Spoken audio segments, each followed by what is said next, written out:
And good morning, this is Michael Lodge. I'm glad you've come and sit down with me. Hope you have your coffee. We'll be here just a little bit because we're going to talk about a very important subject. Right now, the weather outside is beautiful. I mean, it is absolutely gorgeous outside. Blue skies, a little fluffiness of clouds up in the sky.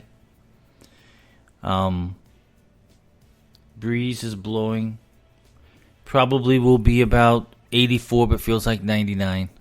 Every time. That's what I hate about looking at the weather report, because it tells me that it's much hotter than what I see on the forecast. I hate it when you look at your cell phone and it says 84 degrees out, but then you click on that 84 degrees, it says 84 but feels like 99. And I'm thinking, I don't want to go outside then. Forget it. I don't want to go outside. It's too bloody hot. Oh my gosh, I tell you, we as human beings, we are a bunch of complainers, aren't we? Beautiful blue skies, and I'm complaining. What a way to start a Thursday morning podcast. My goodness me. Listen, I've been doing a whole bunch of divorce and parental planning mediations. And when you have, well, even if you're a family who are still together, you still have this issue with your children in between of how to work with those children, love those children. Sometimes I tell you, it is hard to love, but you love those children, you're proud of them, and you work on the communication part. I've often said this, so many times I've said this. When you are a parent, you begin your morning with your children in negotiations. You are mediating with them every single part of the day. It starts when you say, okay, Tom, it's time to get up. And he'll say 5 more minutes. And then you have to negotiate with him on the time that he's allowed to stay in bed, or he needs to get up right now. It's a negotiating on the lunch. It's a negotiating on the breakfast. It's negotiating on how to get out to that school bus on time or into your car to take them to school. It's that negotiating on his homework and his and tutoring and practicing the piano. It's a negotiating session all day long. You guys are the best negotiators out there. If you are a parent, you know how to negotiate well. The problem is, you don't know how to deal with conflict. And so when an individual or two individuals get divorced, and there is a child or children involved, all of this communication part gets really mixed up.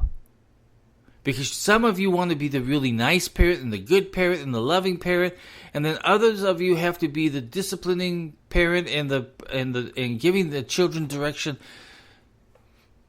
And so there will be conflict. Because those children are going through an emotional state also. They're going through this feeling that, why in the world did they get a divorce? Why did they abandon me?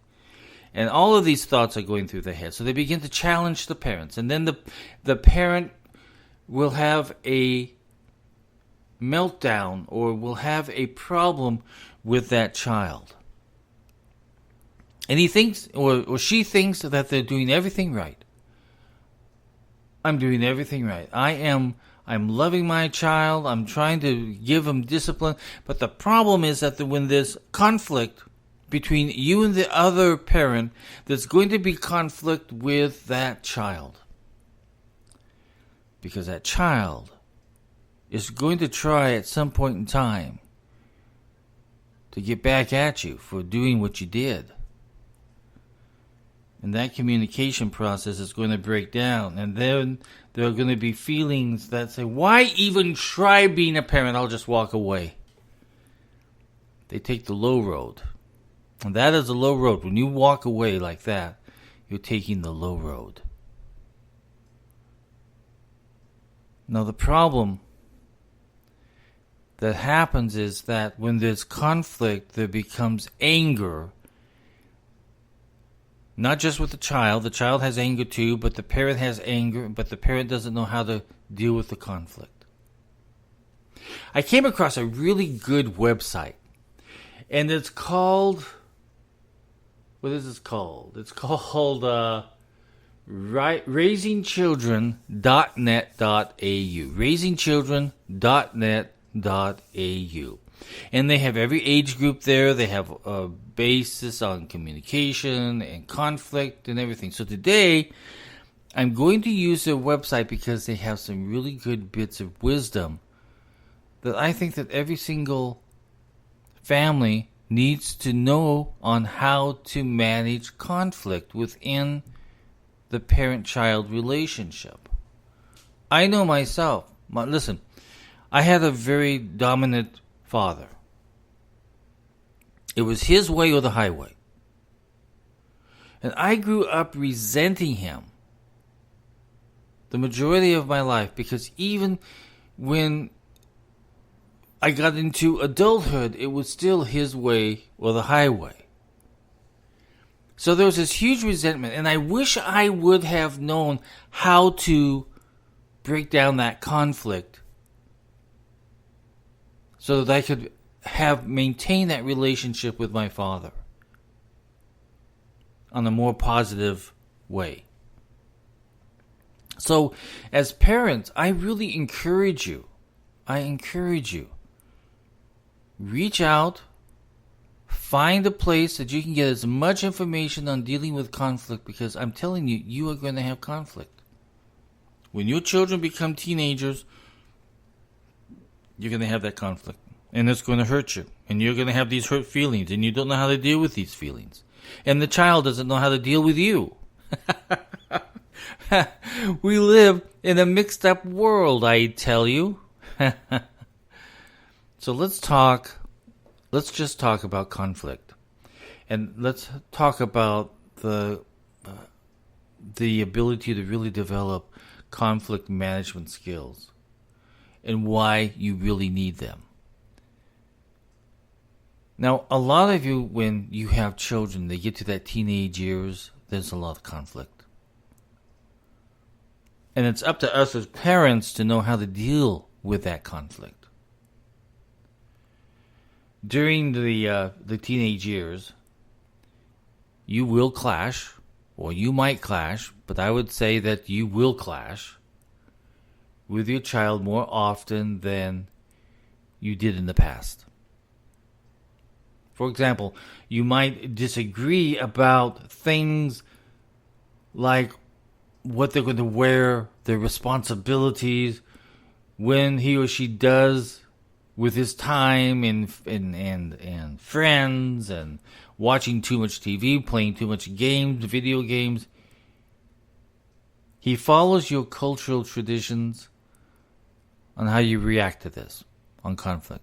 Because if you don't know how to deal with conflict, he's not going to deal with conflict very well when he becomes at the same level when he has responsibilities of children and of his own. Some conflict is normal and healthy. As your child becomes an independent and responsible young adult, also you and your child are individuals with different opinions and views, so you can expect to disagree sometimes. But too much conflict isn't a good thing. So you need conflict management strategies and skills. You need to develop those. Dealing with conflict with your child can help to reduce family stress levels. It can also make your relationship with your child stronger. And if you deal with conflict in effective ways, you can help your child learn some important life skills and fulfilling their responsibilities as a child that you give them. And I'm going to stress this to you more than often because it applies not just to children, but to your marriage, but it also applies to issues at work, but it's worth picking your battles. Conflict can often be about small things. So even if you dislike your child's dyed hair, let's say, think about whether it's really worth arguing about. You might want to save your energy for important things like their safety, their life. Getting ready to deal with a conflict, let's talk about some tips here. One of these tips can help you get ready to deal with conflict with your child. Start with number 1. Try to think back to your feelings and experiences as a young person.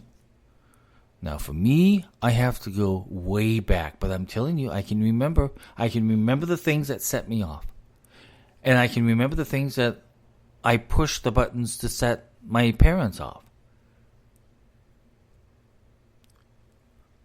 Try to think about your feelings, experiences as a young person. This can help you relate to your child. Number 2 is remember that teenage brain development means your child might not be able to see the risks and consequences of a situation. Your child might not be able to see from your perspective either. Number 3 is try to be flexible about little issues. This might mean your child is more willing to listen and discuss bigger issues. Go easy on yourself and don't expect to be perfect. You're human too. You are not going to be perfect. I am not perfect. My parents were not perfect.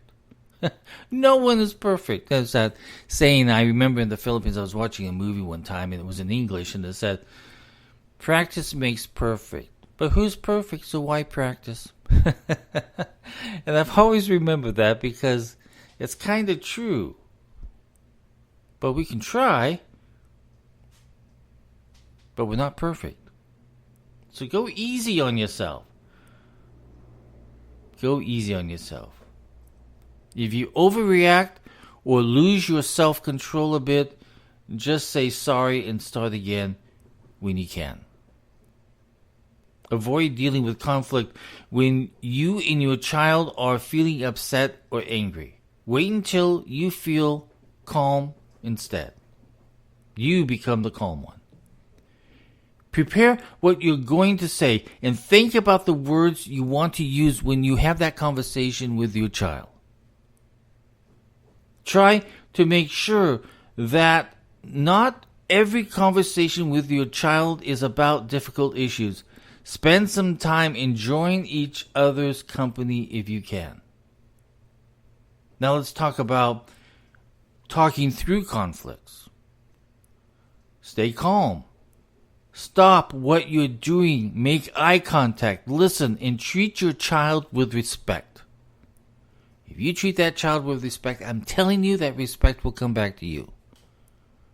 And that is about life in general. If you treat people with respect, that respect is going to come back to you.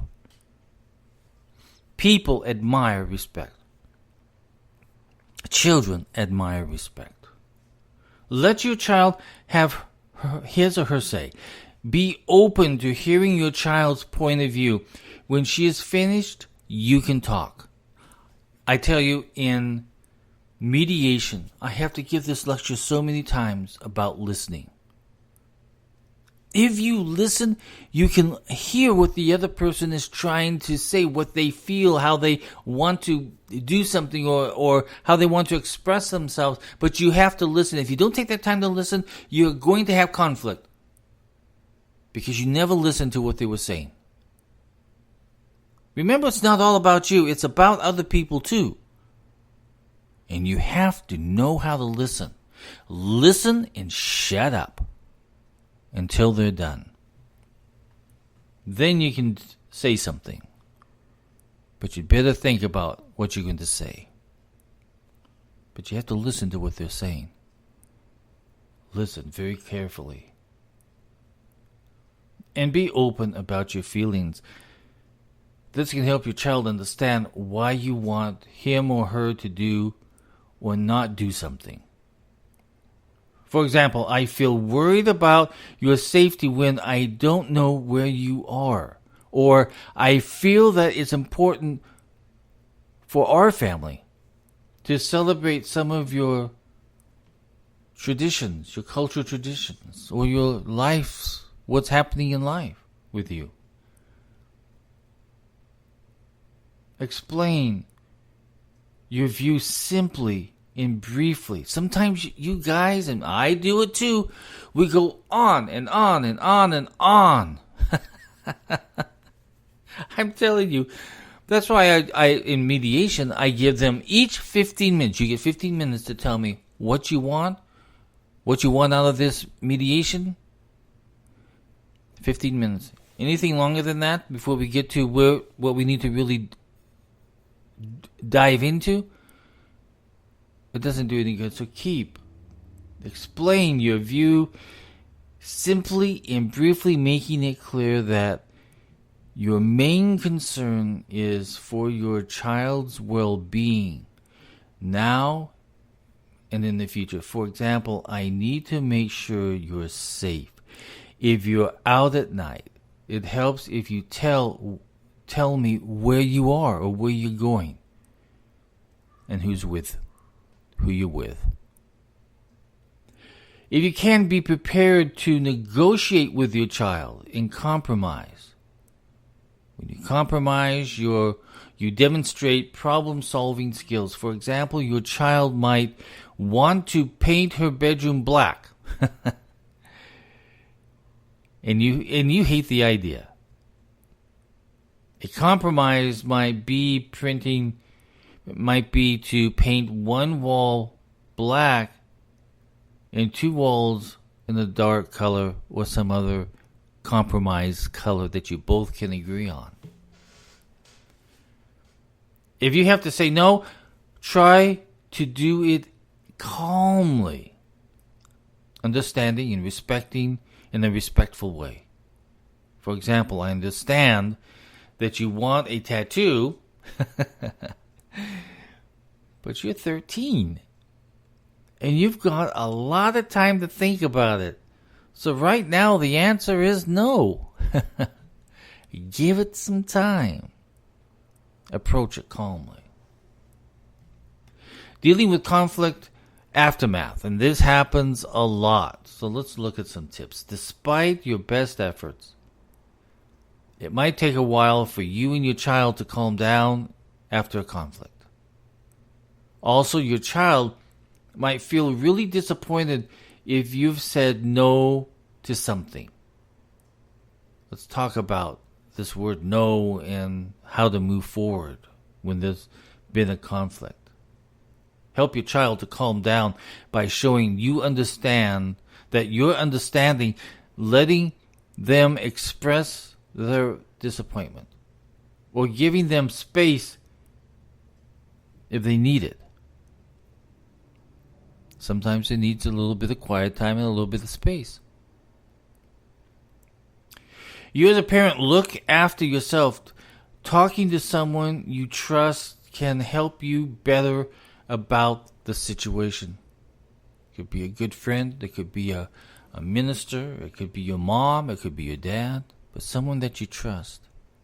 I've often told people this so many times. When you're setting up your life, develop a board of directors. And that board of directors are those individuals who are going to advise you when you need advice. They are going to sit with you and give you the advice that you need to hear and to implement. And these people could be your brother, it could be a priest, it could be anybody who you feel that you can trust. Build your board of directors so that you have somebody to go to that you can talk about issues. It's very important that you're able to discuss this and get it out of you. Because if you don't, you're going to start taking it out on other people. And those words are going to go flying out of you. And you're going to attack the mother or the father. And you're going to attack the child. You're going to attack a grandparent. That's what's going to happen. look after yourself. Talking to someone you trust can help you better about the situation. Find that trustworthy person that you can bounce things off of. And then, there are various lines, the telephone numbers that you can call for parents. Most cities have them. Most states have them. On parenting issues that you can call, that are toll-free, that you can get some advice. Find out what those numbers are so that maybe they're the right group of people that can advise you. Now, there will be times in conflict with you when your child is going to try and avoid you. They are going to try and hide from you. Even if they're with you, they're going to hide. They are not going to open up to you. They're not going to talk to you. They're going to become very quiet. See, that child doesn't know how to deal with conflict because he's just a kid. Or she's just a kid. So your child might try to avoid conflict by doing things behind your back. Or even lying to you. If you want to have an open and honest relationship where you and your child can talk about tough topics, you need to be ready to manage your own feelings and reactions when you hear something you don't like. It can help to plan for difficult conversations about things like broken curfews or not treating you with respect or alcohol or other drug use or cyberbullying, and the list goes on, because that's all the different things that happen within our children's lives today. Much different than when you and I were kids. And then we need to talk about handling anger and conflict management. As part of conflict management with teenagers, you might need to be ready to deal with anger from your child. It might help to know that teenagers are still learning how to express feelings and views. Your child might feel he or she needs to express his views very strongly for them to be heard. And they might be acting out and doing this stuff because they want to be heard, but you're not listening. You're not listening. Teenagers are also learning how to handle strong feelings.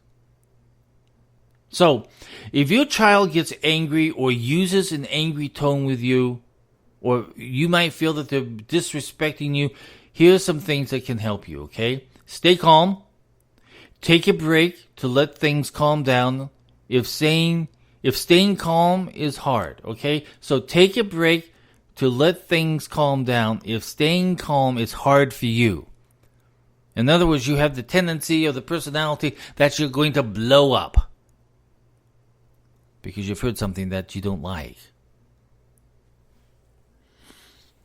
Let your child know you're listening. Listening is the most important part. You've got to learn how to listen without jumping in with a bunch of words because you heard something that you didn't like. Listen to what's being said. Show your child that you care about their thoughts and feelings. Try to stick to the issue you're in conflict about rather than getting onto past events and other issues. That's probably one of the most problems that I have when it comes to conflict with divorced people is that they want to go back into history and rehash everything. When both sides already know there was a problem, the problem's over with. Now you got to deal with, okay, you dealt with that problem very badly. Now you need to deal with it differently. And you need to learn how to do it. Try to stick with the issue that's creating the conflict. Don't go off on how someone painted the walls black in 1922 and how hurt you were. Stay to the point of the conflict. After you have heard your child and what they have to say, and you've shown understanding, you can try some other things that will help you. Take your time to express your feelings, thoughts, and wishes as best as you can to that child. Keep it simple, keep it short. This can encourage your child to listen. Try to negotiate a decision that can work for both of you. Have a decision that you both can live with. Or at least try to be clear about why you can't agree. If your child is angry,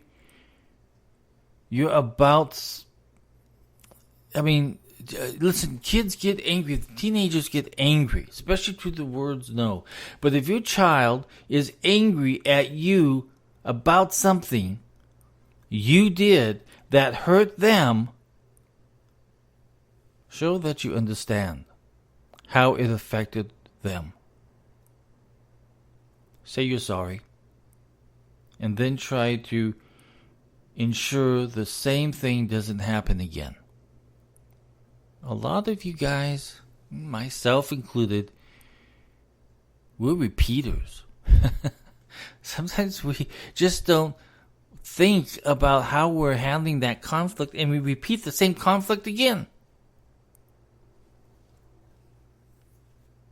It's amazing how we are as human beings, isn't it? If you feel angry, take some time to pin down what the feeling is about. Even if you're in the middle of a conversation with your child, you might even need to take a break so you can work out how you're going to deal with your feelings. This isn't always easy and takes practice. To be kind to yourself and to your children as you learn better ways of dealing with conflict. Let me tell you, sometimes there are parents who have anger management problems, and they don't know how to deal with that anger. If you don't know how to deal with it, get help. There are anger management classes out there that can help you. They're not very long.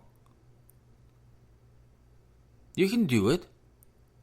Maybe you need to take a little bit of time away from your child and understand, why in the hell can I manage my anger? People keep pointing at me and telling me that I'm an angry person. My child has told me I am an angry person. He or she doesn't want to talk to me anymore because I'm an angry person. And it's about time I do something about it.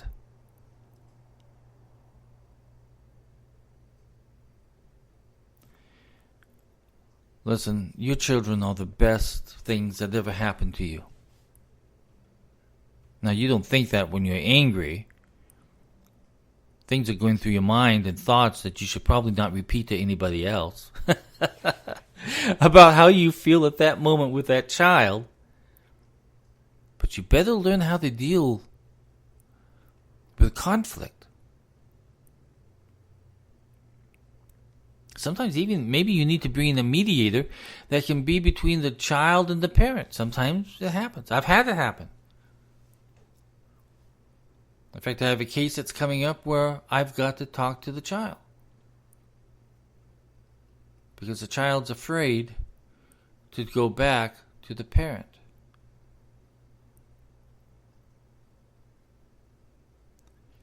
Communication in dealing with anger management and dealing with conflict is a role that every single parent has to deal with every single day.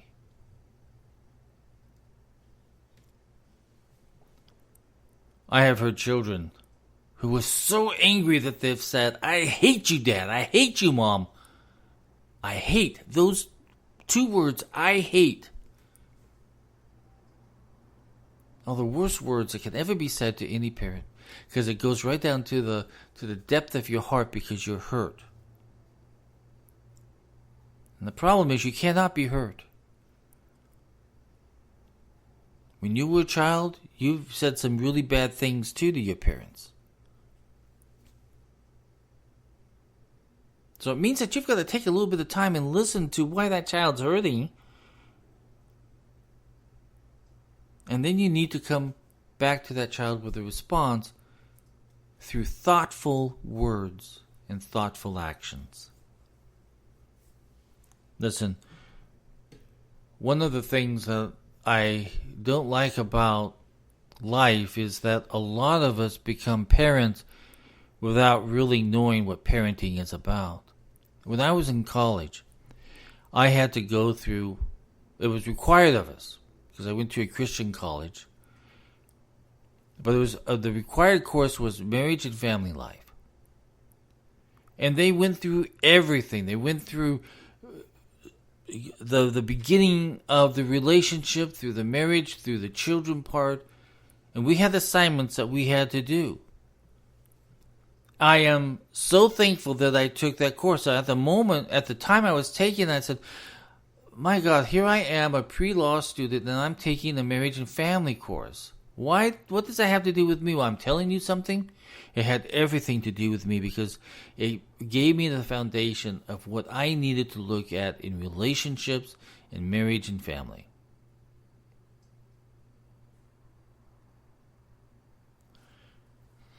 Every person, before you even say I do, take a marriage and family course.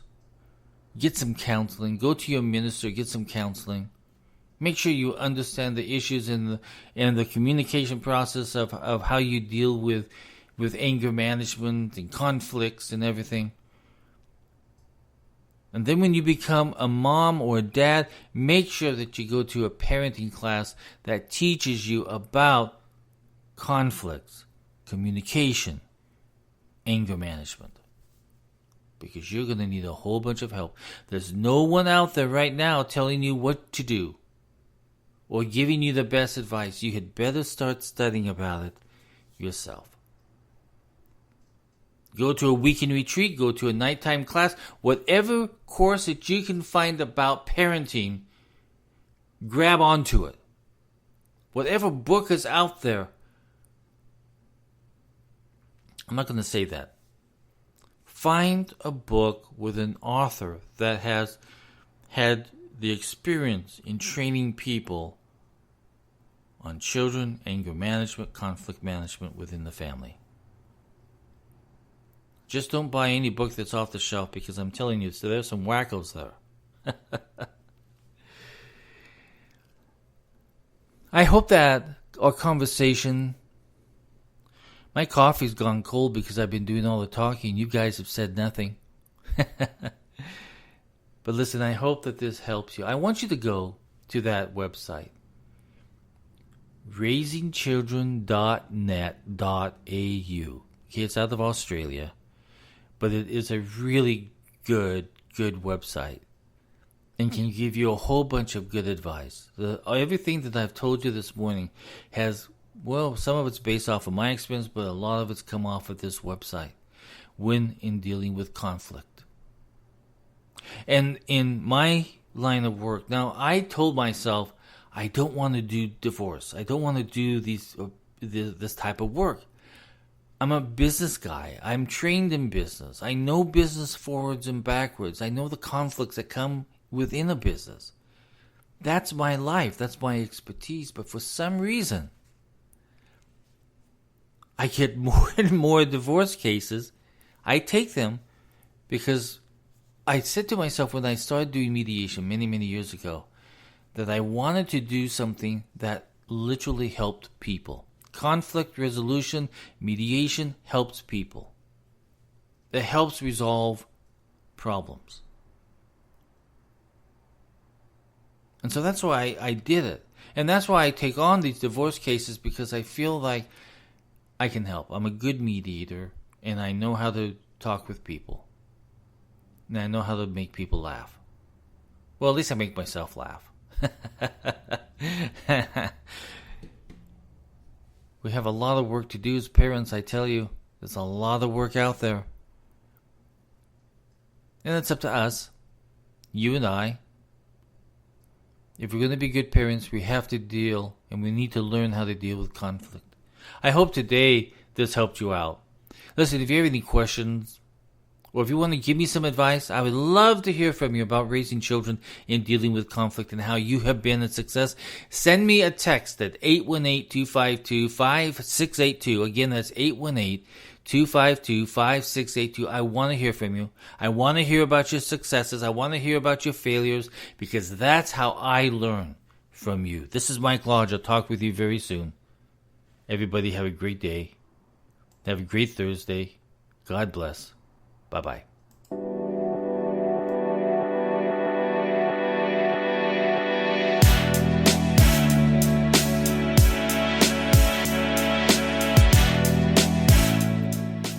This podcast has been produced by Michael Lodge, fully focused on content. Everybody go out, learn how to deal with conflict. Love your children. Talk with you soon.